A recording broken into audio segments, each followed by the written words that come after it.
You know, you you recall that text that I sent you, right? With the one that I sent to Deshaun. Yeah. You know what I noticed with Deshaun and What? Dylan is that even though I come up around real harsh environments,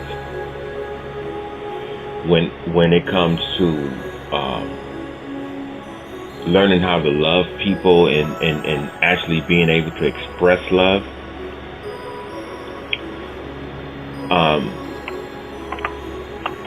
it wasn't a lot of love in my atmosphere. It wasn't a lot of love in my environment. It wasn't. Right. Because my mother and my sister kept so much chaos going on within the family that it wasn't a lot of opportunity to experience real love. Actually, I really haven't really. I'll be honest with you. I think Brother Andrew had said something. I'm not accurate if he was referring to me or not, but I think he was when he said he really doesn't really know what love is because of the way that I talk. And Right. if it's one thing that I always go back to and I mention all the time, it's when Kim told me you're lacking love and it's sad. She says you're full of love but you're lacking love. That's the beautiful tragedy. And then when you think about it, you're lacking love. You've never had the opportunity to really experience what real love is from anyone, and including your parents. Because for a long time I thought that I experienced real love from my mother, but that love was betrayed, and therefore it really wasn't love because real love doesn't have any betrayal in it. And that's what they mean by love unconditional. It's an unconditional love. They're talking about a love that continues to love regardless of the circumstances. Right. I didn't experience that with my mother. Now I know that my mother loves me, but there's conditions there. And what had hurt me with her, it was conditions that I didn't create. I didn't provoke. I didn't create these conditions. And then when you go back with her not ever having a chance to know her mother because her mother died when she was but 7 years old. Right. And it goes back to the time that I wanted to talk about my granddad, and him and my mother didn't have a real healthy relationship because of her characteristical likeness of her mother, who he felt betrayed him. So because of his hurt and him not being able to get past what my grandmother Murdis did to him, he and by my mother having a lot of characteristical attributes of my mother, I don't know if he was not I don't know if he was unable to love my mother effectively, or he just didn't want to love my mother effectively because of his experiences with my grandmother. Right. I'm going somewhere with all this. And so when she came up, she didn't really experience real love. So she wasn't able to transmit it to me nor my sister because it wasn't transmitted to her. Right. Now, I don't really know that much about if anything at all, about Graham, my great grandmother's past in terms of being loved. I have no information to give you on that. None whatsoever. I'm gonna move real slow with this, Josh. And so, in my recollection of Graham and her expression of love, it was very limited. Very limited. Now, Graham had a lot of love in her heart by way of the things that she did for everybody. You know, she wanted everybody up under her roof. She wanted to make certain that everyone was okay and everyone was taken care of. Everybody was fed and all of that. You know, that's what a grandmother and a great grandmother does. But considering not relegating it to, you know, giving it a title as a grandmother or great grandmother's love, outside of those categories, I really didn't experience a one-on-one love from Graham. You understand what I'm saying? Right. It wasn't personalized enough for you. No, it wasn't at all, because it was so many people in the house and there was so much chaos going around that the whole concept of love was just gone. You know what I'm saying? Right. And coming up in an environment as such doesn't permit you to understand the real depths of love and expression of love. So I look at my grandfather and his relationship with my mother. It was tainted. I talked to him and my mother and my Aunt Ruth about my great grandmother's relationship towards my great granddad, who was my great granddad, James Kelly Sr., who was my, of course, grandfather's father. I was told that Graham could be very cruel to him in the way she would talk to him, you know, and they would argue a little bit more than they should in terms of being a married couple. Right. So just give me time for a second, Josh, because I'm telling you all of this to work my way up to something that I've come to notice about Deshaun and Dylan. So then you have a father like mine who I think I'm moving too fast. But anyway, I already mentioned my grandfather and my mother's relationship. But then, as time go on, new people come into the family. The Bray boys, because it was Graham who knew the Bray boys. Graham was kind of color struck.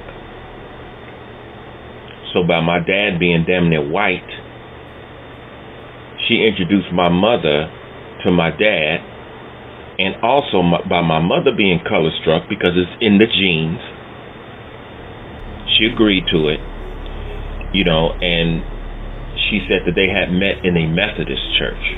Now there's the whole disease of religion there in my life from before even the beginning, because their meeting took place in a religious institution. So in terms of my dad, he didn't have a real good relationship with his father, because from what I was told, my dad was very lazy. Right. And it doesn't surprise me because he ended up being a preacher. Now he was a truck driver for a little while, but his primary motivation in life is him being this preacher. And you don't have to do anything to be a preacher, but just do what you like to do, preach. And people take care of you.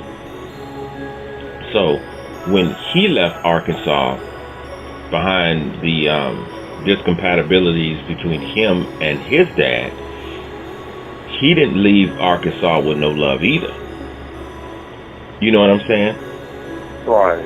It's a generational curse. Right. So he goes north to Chicago.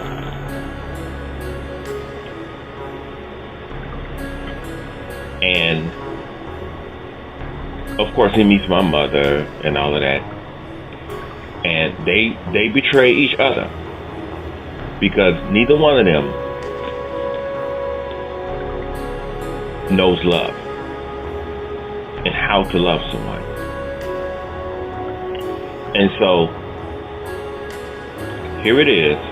They give birth to my sister, who is a poison. She's a virus, and she chooses to be that way. My sister Becky has never tried to, my own personal observation, she has never tried to battle within herself. Now, I can't say that conclusively, and one of the reasons why I say that I can't say that conclusively is because there were numerous times I saw my sister cry for me. Even though a whole lot of the things that I was going through, she provoked it. But I just didn't think that she knew that my father would take it so far. He took it very far. And I don't think she expected that. And so because of the results of her influence and his response behind her influence, plus his personal some unprovoked vendetta against me, that all went in tandem as far as their both their treatment towards me. And the reason why I say she used to suffer from duality is because why do you have these tears for me when you are the one that provoked all of this in my life? Right. And then I look at her situation in terms of her relationship with my father, which is based upon evil and deception and perversion. So she ain't gonna get no love there. They're gonna get along very well because there's so much alike, but that doesn't necessarily mean that there's love there. That's just they're homies. You know what I'm saying? Yeah, that's familiarity there. Yeah, they're twin spirits. Now, by my mother and her being alike, there's going to be some conflict there. There's going to be some conflict there because my mother was a lot like my grandmother, and that's the reason. That's partially the reason why my granddad didn't get along with my mother, because she was loose. My grandmother was loose. You know what I'm saying? Right. And that was passed down into my mother. And my mother can't tell me otherwise because she was very close companions with my Aunt Ruth in Chicago, Ruth Hampton, who was very loose and disrespectful. So obviously they had something in common there. There was some characteristic compatibility going on between them, and this is the reason why they were good friends. And then as time went on, I find out that my Aunt Ruth was best friends with my grandmother, who was my mother's mother.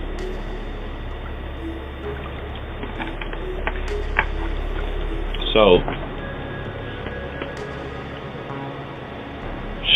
my mother gives birth to my sister. The looseness that my grandmother had that was passed down to my mother. Now my mother has given birth to that as well. There's no love there. You understand? Right. So as time goes on, you have 3 generations of people within the same family to where there's no love present. And therefore, there's no family bonding. And that bonding implies love, compassion, all of those things. There's nothing there. You know, now people may say, oh, you're just feeling sorry for yourself. Well, you know, that's a very nigger perception. You know, that's a very surface-dwelling perception, you know. But when you disregard ignorant Negroes like that and just move on and put forth an effort to talk to people who are actually intelligent, you can have a very insightful conversation with people. Right. So as you go on, as the youngest one in the family, I'm observing all of this. I'm asking Graham questions. I'm asking my mother questions and things like that. So by me being, you might as well say, 12 years old when I was born, you know, because intellectually I'm about 35 years ahead of my time. So that means at least I had the consciousness of someone 12 years old when I was born, because my memory goes all the way back to 4 months. And when I told my mother what happened between her and my dad in the hallway when they were together, when I was but 4 months laying in my cradle, looking through those cradle bars at them in the hallway fighting one another behind Terrell's mother, she almost fainted. She said, "You remember that?" I said, "Yeah." I said, "Do you remember me standing up in my cradle, rocking back and forth, watching y'all argue? And I'm mumbling like,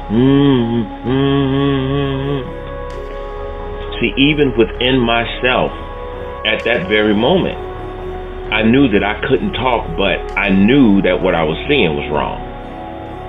Right.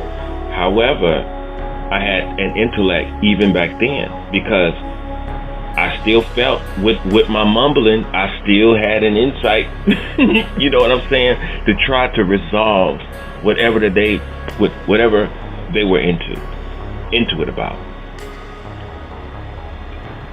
However, my mother asked me, "How did you know that we were arguing about Terrell's mother at 4 months old? You couldn't speak English, but you could understand it." And I told my mother it wasn't a language thing. I perceived that through the Spirit. The Spirit gave me that.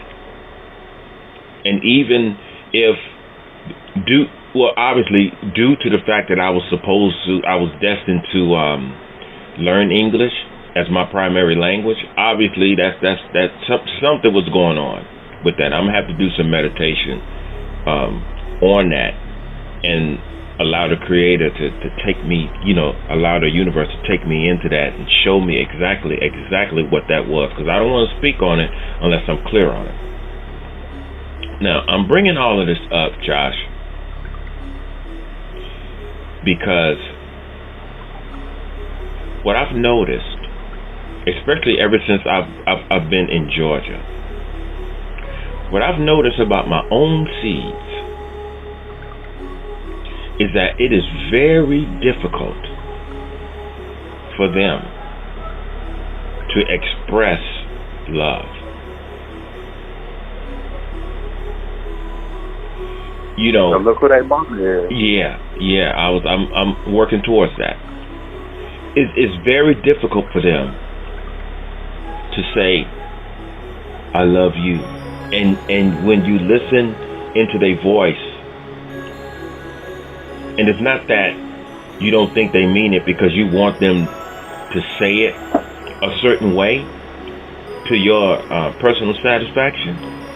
No, that's not it at all. Because I went into meditation on that. It's just that something's missing, and so I'm like, well, all I've ever showed both of my sons was a love that was pure. Because see, by me never getting that type of love, and by pure love being a part of my genetic makeup and spiritual makeup, I tapped into that when I rejected the way that I was treated by everybody in my family. Because when you reject wrong, all you do is intensify the righteousness inside of you. So when you reject hate, the love that's sitting up inside of you is being nourished. It's being nourished. And when your love in the process is being nourished, that's when you come up with the decision, when you say, when I have children, I'm going to love them with everything. I'm going to love them with everything. Why? Because that's not what I got. Right. You got robbed of that. So because you got robbed of it, you know what to give. Right. But the distinction between me and others in my family that I've observed, the reason why I have such a determination to protect my children is because of the fact that I love them. And I don't want them around to deal with people who didn't show me love. And if you didn't show me love, you damn sure ain't gonna get an opportunity to hurt mine. But what I've noticed about them, when I had the intention of having my own family, and things were going to be a certain way because of me coming up in chaotic times. The only time, now it wasn't that way all the time. It wasn't that way all the time. We had a lot of good times together. You know, we had the holiday seasons, everybody get together, come over for Christmas and all of that. Yeah, but come on. Those are the holidays. So we have to scratch those out. You know, because this intense attention to one another, all of that is designed in these holidays. That's all designed because they say this is time for family. Every day is time for family.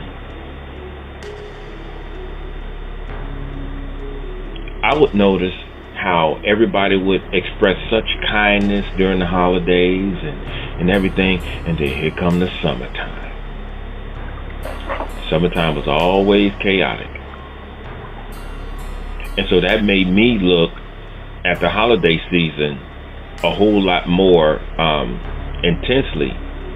And so that's one of the reasons why I would always play Christmas music right in the midst of the summertime, because I used to like the way that the Christmas music make me feel. You know what I'm saying? Right. You know, it does make you feel magical. Yeah, the feelings that Christmas music gave me, I wanted to feed on that. And when I would feed on that in the summertime, it would make me feel better. And I would always question, even while I'm feeling this, how come we all can't feel like this all the time? So with that being a question, I wanted a good family structure of my own. And so when me and Tammy get together, she comes from a complicated past as well. Mother was an alcoholic. Her father was a heroin addict. But I'm going to have to correct something. Her mother was a made alcoholic, and the reason why I say it like that is because Tammy's grandmother used to drink. Now, there's no one ever told me that Viola was an alcoholic, but they did say she used to drink. Because somebody drinking, a social drinker and an alcoholic is totally two different things. Right. But from what Tammy told me, and her aunt Jennifer told me that. Oh, as a matter of fact, Tina also told me too. Tina is Tammy's mother. Whenever Tina would cry as a baby, in order for Viola to get her to go to sleep, she used to put beer in her bottles. Oh, that's evil. Now, this is an infant. And so, as time goes on, this child becomes accustomed to this because her mother is being irresponsible. She wants to do her thing. Here, take this, go to sleep, be quiet. That's the mentality that a lot of parents have today. This is the reason why I was saying some people were raised and some people were just clothed and fed. I would put Tina in the category of simply being clothed and fed by her mother giving her the bottle. Here, drink this and be quiet. Just like this generation. Here, eat this. Here, wear this. Get out my face. No love there. And so, her and Tammy had a very complicated relationship, even though they were close, but it was complicated.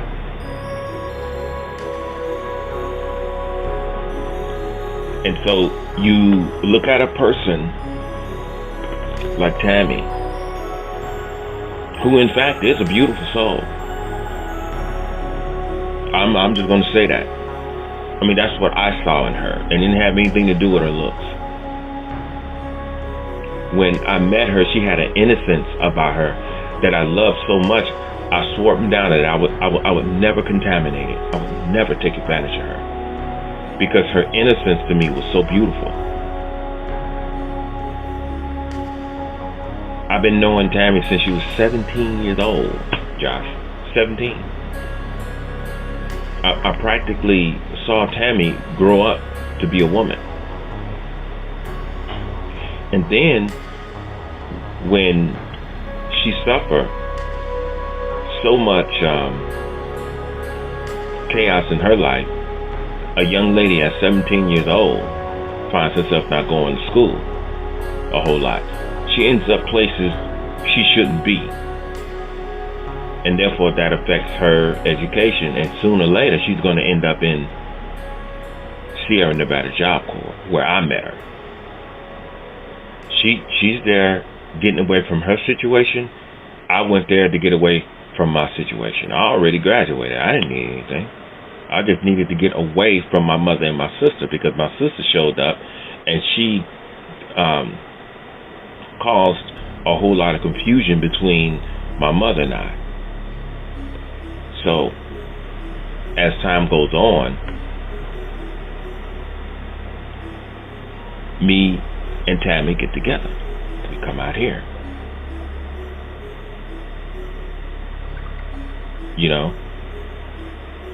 We were separated for about 6 to 8 months, and then I moved to Las Vegas, and I got in touch with Tammy about 3 weeks after I had got to Las Vegas. I wrote her a letter, and she wrote me a letter back, and we got together. But as long as it was just her and I, these two people who come from complicated backgrounds that did not have that pureness of love, we spent a whole lot of time just having sex. We enjoyed each other sexually. But that's not love either. You know how the European said, making love. What the hell does making what does love have to do with pleasure? It has absolutely nothing to do with pleasure. And so as time goes on, you give birth to two sons. You gain a family. You do the best that you can with what the economic system allows you to do at the time. Because I was getting laid off a whole lot and everything. But the majority of the time we were together. We were together for like a year and a half before she got pregnant with Deshaun. And it was complicated because every time I turned around, somebody was trying to break us up. If it wasn't her mother doing it, it was her Aunt Jennifer doing it. If it wasn't her Aunt Jennifer doing it, it was her sister Maria trying to complicate things. If she wasn't doing it, she had this friend called Cece. Her name is Carolyn Boyd. She was trying to come in between. Every time I turned around, there was some experiencing sabotage all around. Yeah, every time I turned around, there was some opposition.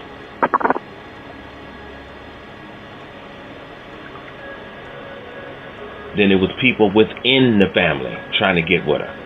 Ain't that something? Yeah. Then her mother's boyfriend's son, she's messing around with him. I mean, it was always something. And I'm sitting there, but see, that all happened before she had got pregnant. But as time goes on, you try to establish something based upon what you didn't have. It still doesn't necessarily mean you know exactly what you're doing, because all you have is an idea.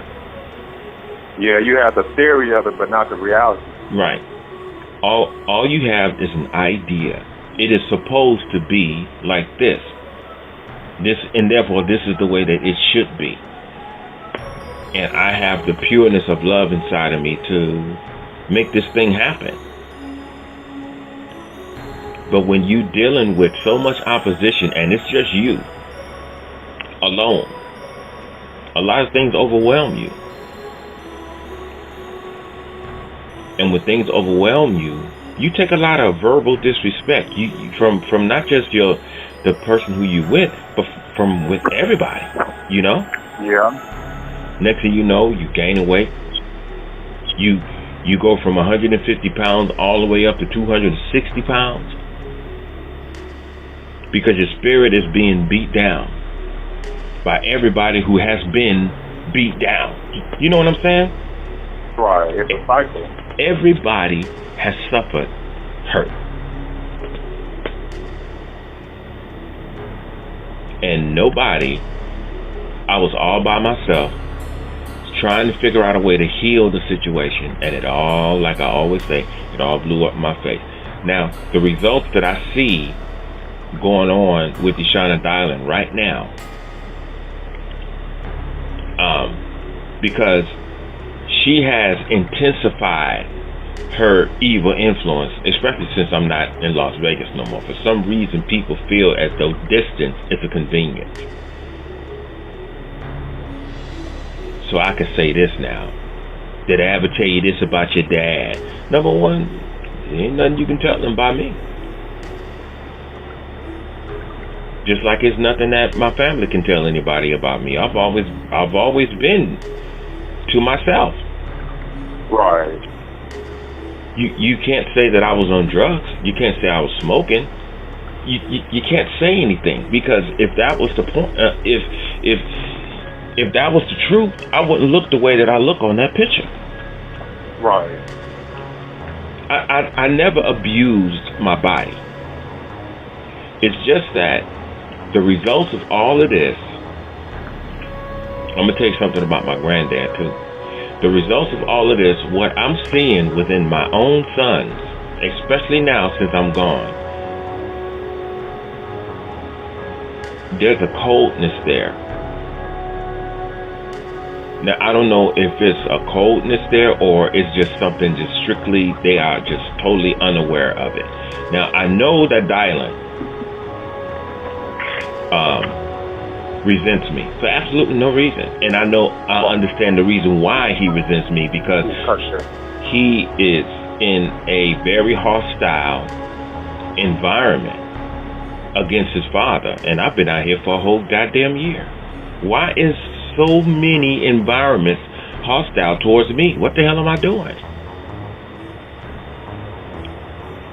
You know, everybody has something to say about David, and David been gone from Las Vegas a little bit over a year. And even when I was out there, I wasn't messing with nobody. Right.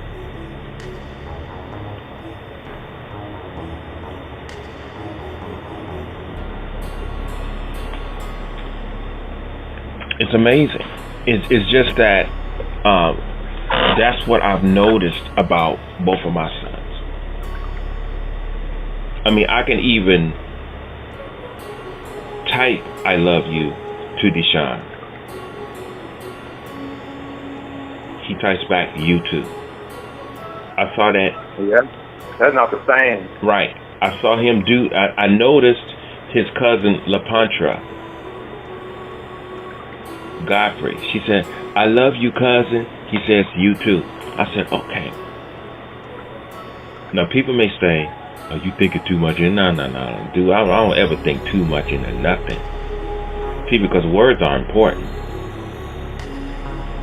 See, because when you say "I love you," when you put the "I" there, you're owning that. I'm letting you know that I have love for you. I love you. You know, but some people say, "Love you too." So there's some resistance there, or they feel uncomfortable, or they are unable to say "I love you." It's because of the environment. And when you're in an environment that's lacking love, and all you hear is assaults against your father, lies against your father, and somebody who is a pathological liar, you know what I'm saying? Right. Who will take information and purposely misperceive it, give it a false analysis that is totally in reverse,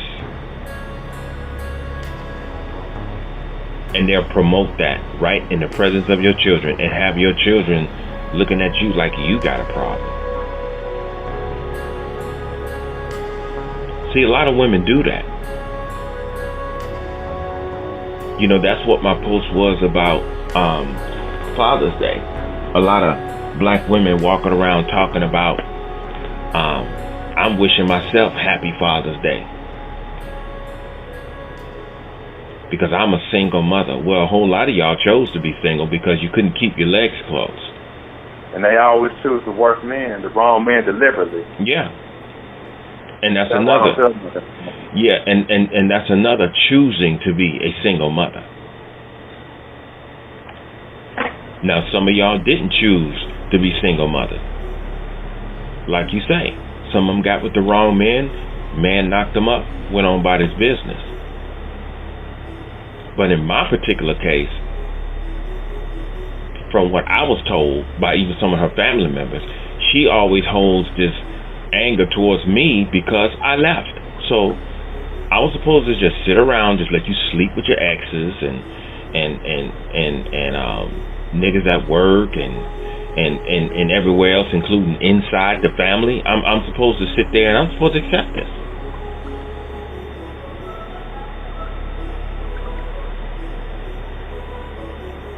I'm supposed to accept her sleeping on the couch for damn near 2 years. I'm supposed to accept that. Because I got kids by you, you think I'm going to stay with this shit?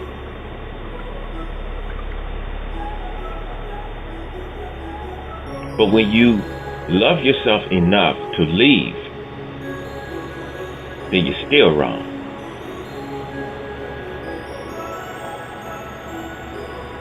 You know, so it's like All through your life, you just can't win. So I bring all of that up today because when I woke up this morning, it was something sitting up inside of me that was very unique. And that's what my latest video was about. When you suddenly wake up after waking up and you've got this clarity that is simply present and it doesn't have an idea or a measurement of knowledge to where you have to think about it. There's no thinking about it. When you're just given clarity. And see, clarity comes with perception. Because really clarity is perception. But within it, it has its own will of instruction based upon what is best for you. So it still gives you a choice. And so what was given to me this morning by the universe was, you have to move on. You have to get rid of all of your attachments, emotionally, psychologically, and all of that. Because all of that stuff,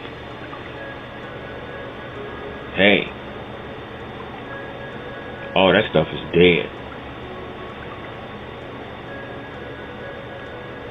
Your sons are going to always be the way they are as long as they are around that hostile, deceptive, cold and callous environment.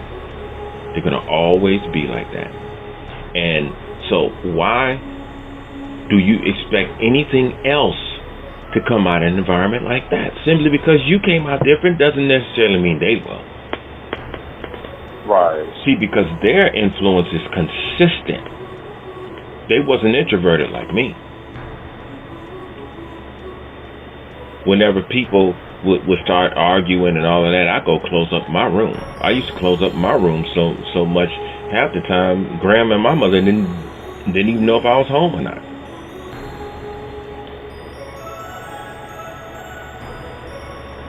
And you know,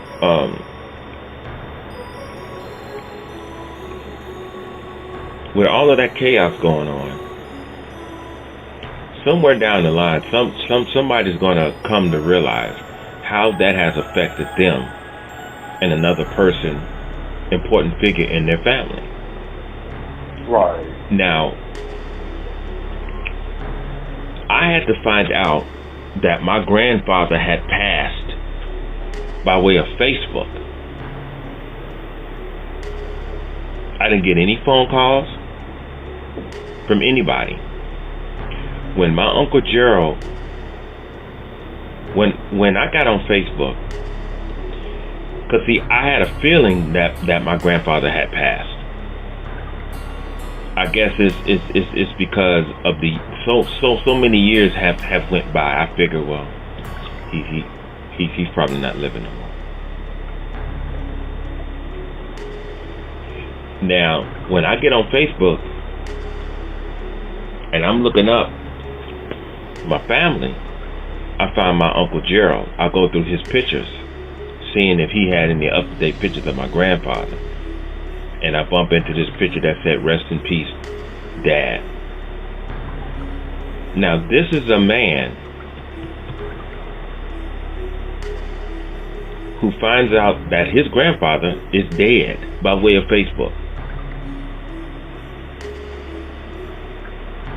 So I send Gerald a friend request, and he sends me his phone number. I'm talking to my Uncle Gerald, my younger Uncle Gerald. I was working at the Rio at the time, so that's during the time I had those two places. So I think I hadn't just too long ago got back from India too. And so him and I are talking on the phone, right? And he told me about everything and the funeral and everything. So I think it was a week later. I'm at work, and my mind is reflecting on the pictures of my grandfather with all of the kids from his third marriage, like Gerald and all of them. And I bumped into a picture of my Aunt Yvette hugging him, and her daughter, Bren, hugging my grandfather. And then it hit me while I was at work. I said, you know what? That man's been in my life all my life, and you know I never hugged my grandfather. Man.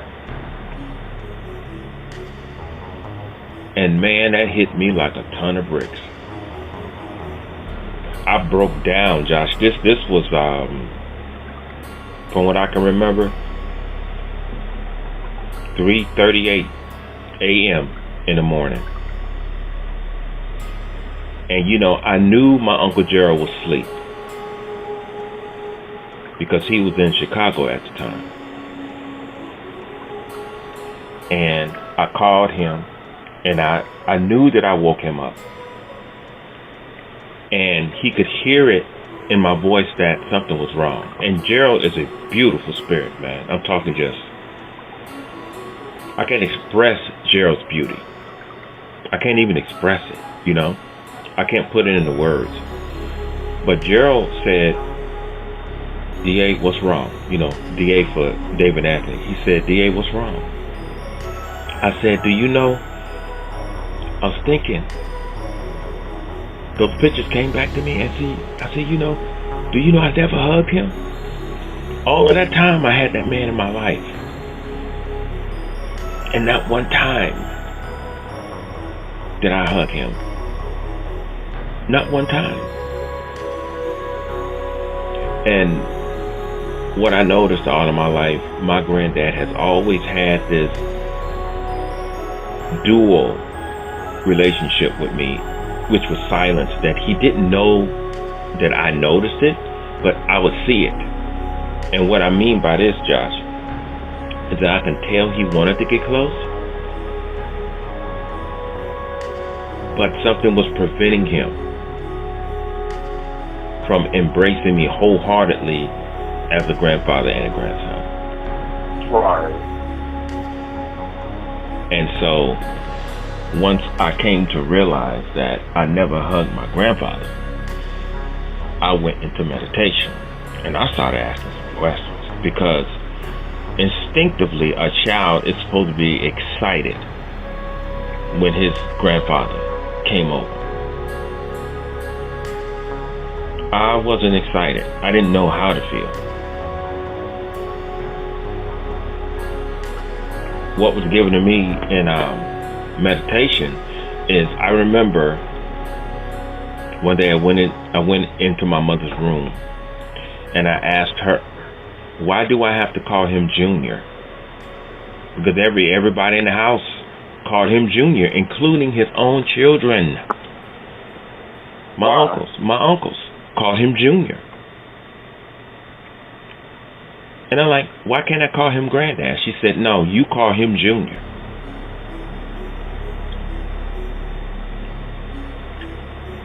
And so I proceeded in calling him Junior. Never taking into account, how does he feel about everybody in the family, including his children, calling him Junior instead of Dad and Granddad? What the hell happened? I'm going somewhere with this too. So when I went into meditation, it helped me understand how powerful and meaningful a relationship between grandfather and grandchild is supposed to be. See, when you say, hi, Granddad, when you say that, that has a whole different feeling attached to it. No, I won't say attached to it, imbued in it. You know, there's a love there. You understand what I'm saying? Right. There's an endearing quality about it. Absolutely. And there's a deep affection and excitement there. So when you tell a child You don't call him granddad, you call him junior. Do you understand what you're doing to that child? Simply because you have animosity towards this man, you call him junior for a reason. His sons call him junior for their reason. I was the youngest one in the house. I wanted to call him granddad. Now, what I did notice, my aunts Yvette and my aunt Shanetta called him daddy. I had an older aunt who was the older sister, Sheila. We used to call her Shishi. Shishi didn't really have a whole lot to say. Shishi was funny as hell though. But I don't recall ever being around them when she referred to him as anything, really. I mean, I would always come in the middle of their correspondence. So I didn't, as far as she's concerned, I really can't recall it. But when you tell a child not to call him granddad, don't honor him on Father's Day because of thus and so. Simply because you hold animosity, you're going to rob the children of paying honor to their father and their grandfather. It's not fair.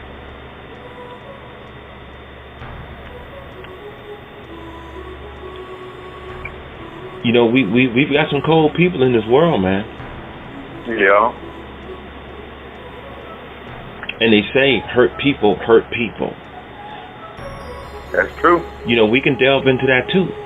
You know, because like I always say, if you can recognize that you have suffered abuse, then it is your responsibility not to abuse, because you recognize that what was done to you was abuse and therefore wrong. Now, if you can identify it as abuse, and if you say abuse is wrong,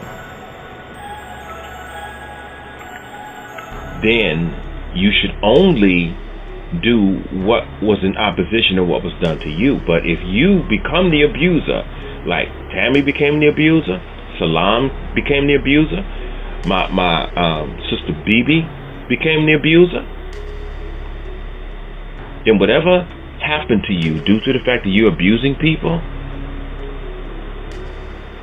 with your evil and all of that, you can't tell nobody on this planet that you was abused. And you can't tell nobody on this planet that what was done to you was wrong. Because obviously you thought that it was right. That's the reason why you're doing it to other people. This is the reason why I asked my aunt out here, what the hell happened to him? Was he abused? She said, no, he wasn't abused. Van was just lazy. He didn't want to work in the fields. He wanted something else for his life. So simply because this man wanted something else from his life, he's considered lazy because he don't want to work in the fields? That's not fair to him. That, you know, kind of not to make the topic, change the topic or whatever, but it reminds me of how my dad thinks or whatever a lot of times. Yeah. Because I don't feel the way he do about certain things. I'm lazy, I'm this, I'm that. And I just don't feel the way you want me to. Right. I mean, that's not changing the subject. That goes right along with what we're talking about. I mean, that goes right with it. Well, he's lazy. No, it's just not what he wanted for his life. It's just not what he wanted for his life. At the age of 16, you got this beautiful man. Okay, yeah, he light skinned and all that, but man, I've got a beautiful family. Ain't nobody in my family considered physically unattractive. Okay, so I'm not upholding him because he's damn near white, but I'm pretty certain he looked in the mirror and he saw something that he could use. I mean, you know, he felt good about himself. He realized he could sing. He wanted to sing. He had to look for it. He had the talent. Hey, I'm going north. I don't want to do this. Well, and then my grandfather on his side says, if you walk out of these fields, you might as well keep right on walking. So him being who he is, and I know that's who he is because I'm the same way. Don't tell me to do. Please, I am not the one to dare, bro. If you walk out of this field, you might as well keep walking. He walked out the field and he kept right on walking. I get him because I'm the same way.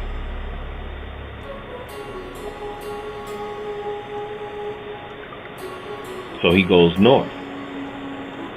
The only thing with him is that when he left the fields, he took all of the hurt and the anger and the resentment with him, and he dumped it all out on first my mother and then me. And that was his mistake. And that destroyed his relationship with my mother in terms of marriage, and it destroyed the relationship between him and I.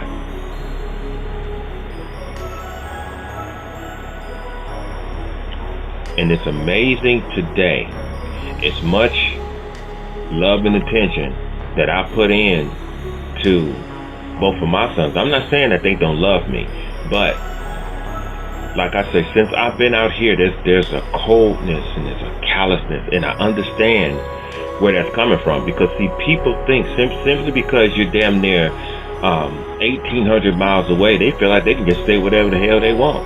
I took a plane out here, I can take a plane back. Right. I mean, it's not like I can't get back to Las Vegas. You know? Now, I can get back there sooner. The only thing you have to do is say the wrong thing. You know what I'm saying? Right. Because if there's one thing about David Brayboy, if you say or do the wrong thing, I will find your ass. I don't care how far I've got to travel. All I need is an address. Either where you work or where you live. And if I can't get to you,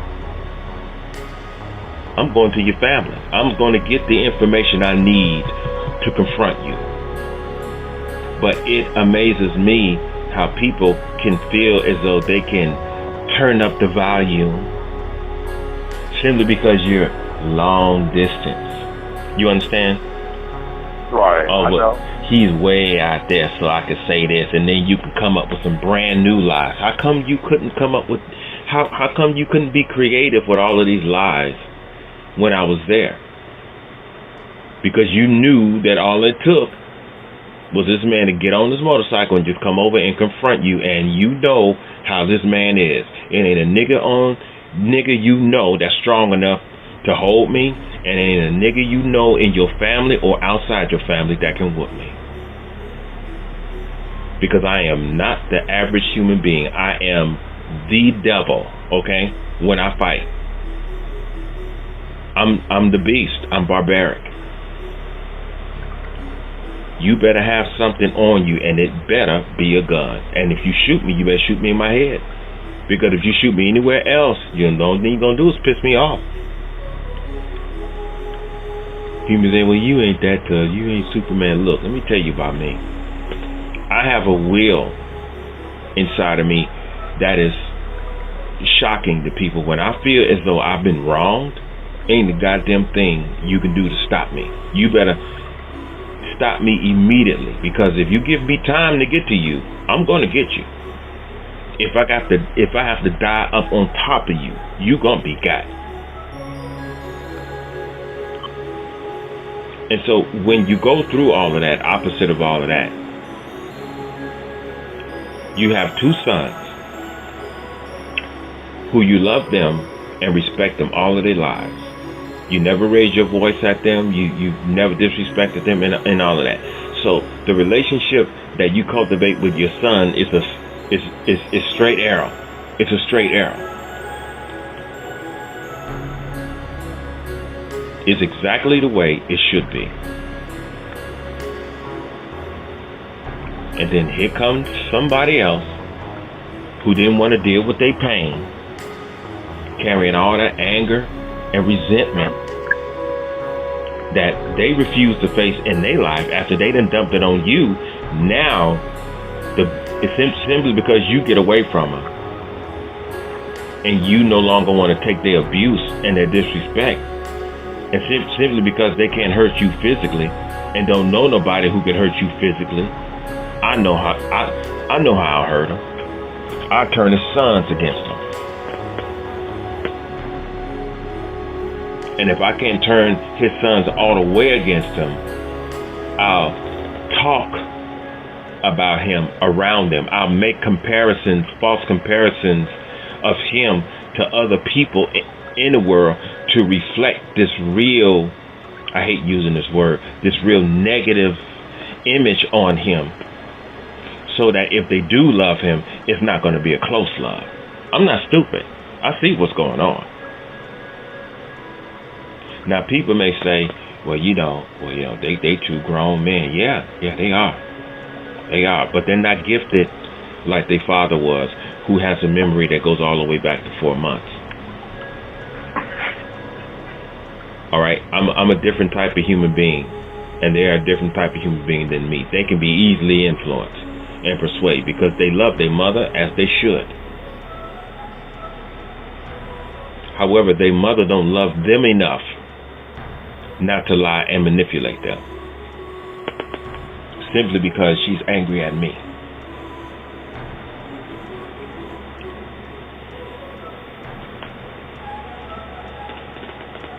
So I bring all of this up is to tell you that if you are ever find yourself in this type of relationship with a woman and you start gaining a family, this is why it is very imperative that you choose the right woman. You're right. And take your time. And I mean, you're going to have to know her upbringing. You're going to have to ask a lot of questions. Is your parents married? Are they divorced? Do you have brothers? Are they in and out of prison? I've talked about this before. Do you have any gay people in your family? Because, hey, you're going to be bringing the kids into this family. You know what I'm saying? And you don't want them around now. You're right. You need to know if she's got any gay people in her family. And if you do have any gay people in your family, are they homosexuals or are they just faggots? Because if you get with a woman that has a family full of faggots, you need to leave her alone. Yeah, so they're going to end up, if they have such an influence being around your children, that they end up, there's a high probability that they'll be like that. You're right. Well, there's a distinction between being a homosexual and being a faggot. A homosexual he still carries himself as a man, and you really wouldn't even know it unless he told you, oh no, I'm a homosexual. A faggot is Miss Susie Q walking around. Well, let me tell you this, that's a faggot. Stephen, my youngest nephew, that is a faggot to the 23rd power. That's a faggot. If you see any of that in the family, leave them alone. I don't care how much you like them. Go ahead, take a chance. Next thing you know, your kid gonna be coming home and saying, I didn't like the way cousin so and so or uncle so and so was looking at me or touching me. See, you brought that on yourself. Right, you're right.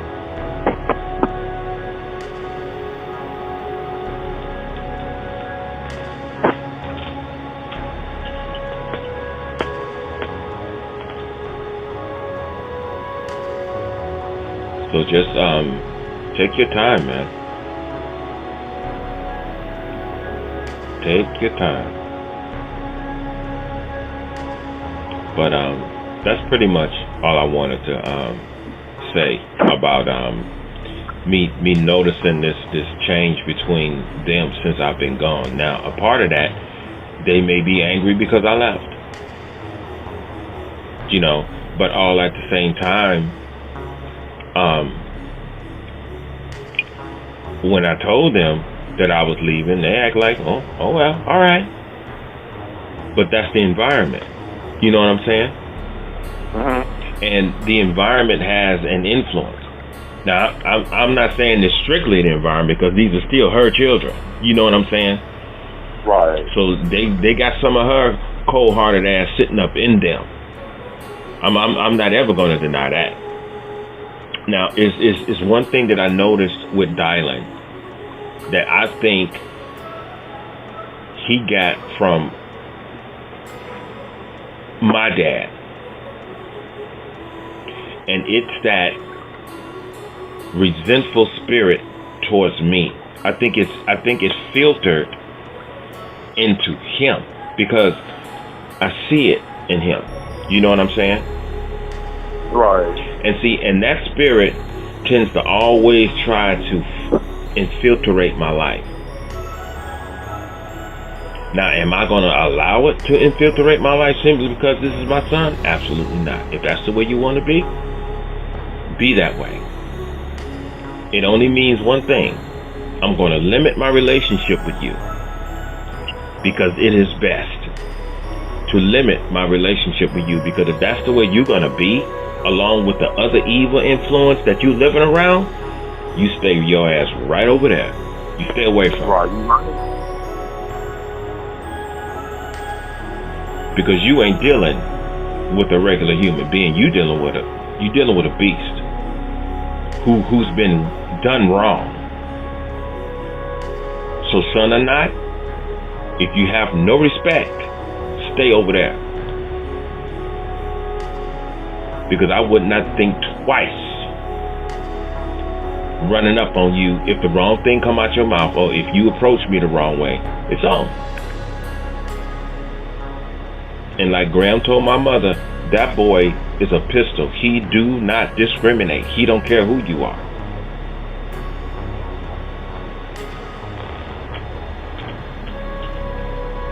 So that's pretty much all I've noticed with that subject. And hopefully in time it'll become better. If not, hey, the whole thing is this. Like the clarity that was given to me this morning. You know something? Don't even worry about that. It's always been just you. And you have to own up to what's been given to you spiritually and intellectually. So it's like I've been equipped to be able to deal with it. And I'm not going to reject it. Right. Simply because I have attachments, emotional attachments. I'll let all that go. If that's the way y'all want to be, then be that way. It's just when I come around, whenever I come back or come in your presence, just respect me, because you're going to do that. You're going to do that. So, just respect me. That's all. Because I don't look for love no more. Yeah, love don't mean anything anymore. No, love is a burden. Do you love me? Tell me you love me. Oh my God, that is just so pathetic to me. That is so pathetic. But it's all good. It all works out.